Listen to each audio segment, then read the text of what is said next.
পাকিস্তানের ভয়ঙ্কর এক ছিনতাইয়ের ঘটনার সাক্ষী হয়েছে পুরো বিশ্ব, যে ঘটনায় দেশটির শক্তিশালী গোয়েন্দা সংস্থা হিসেবে পরিচিত আইএসআই এর চরম ব্যর্থতার চিত্র উঠে এসেছে। ট্রেন ছিনতাইয়ের জন্য প্রয়োজন হয় নিখুঁত পরিকল্পনা, গোয়েন্দা তথ্য এবং দক্ষ লজিস্টিক সাপোর্ট। তবে এই ট্রেন ছিনতাইয়ের পেছনে কি রাষ্ট্রীয় শক্তির হাত রয়েছে? বিস্তারিত শিহাব ইসলামের ডেস্ক রিপোর্টে।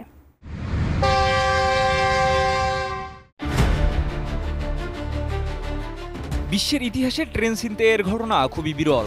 সর্বশেষ যে ঘটনা বড় আকারে সফল হয়েছিল তা ঘটে ১৯৭৭ সালে মুলাক্কান বিচ্ছিন্নতাবাদীদের মাধ্যমে। তবে পাকিস্তানে ঘটিত ট্রেন ছিনতাইটি মূলত বেলুচিস্তান লিবারেশন আর্মি বা বিএলএর আক্রমণ বলে দাবি করা হলেও বিশেষজ্ঞদের মতে এটি বিএলএর একক সক্ষমতার বাইরে একটি জটিল অভিযান।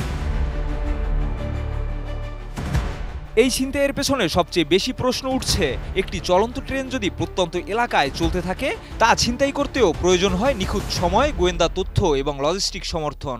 কিন্তু বিএলএ একটি গেরিলা বাহিনী, এত বড় ও জটিল কার্যক্রম পরিচালনা করার সক্ষমতা তাদের নেই। কারণ ট্রেনটি ছিনতাইয়ের জন্য যে পরিমাণ সমন্বিত পরিকল্পনা, অস্ত্রশস্ত্রের যোগান ও বিস্ফোরক সরবরাহ প্রয়োজন তা বিএলএর সাধ্যের বাইরে।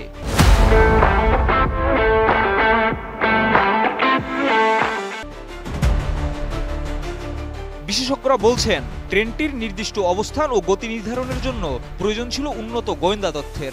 বিএলএর এই সক্ষমতা ছিল না, কিন্তু একটি রাষ্ট্রীয় পক্ষের হাতে এরকম একটি ক্ষমতা থাকাটা নিশ্চিত। বিশেষ করে সিগন্যাল ইন্টেলিজেন্সি এবং হিউম্যান ইন্টেলিজেন্সি নেটওয়ার্কের মাধ্যমে এই ধরনের তথ্য সংগ্রহ করা সম্ভব।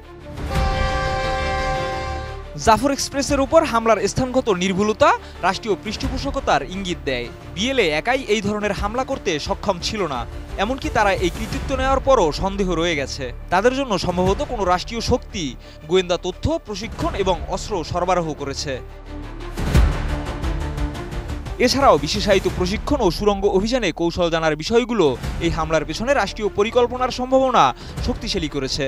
২৫ বছর ধরে নিরাপত্তা বাহিনীকে নিশানা বানানোর পাশাপাশি বিএলএ নানা অবকাঠামোতে হামলা চালিয়ে আসছে।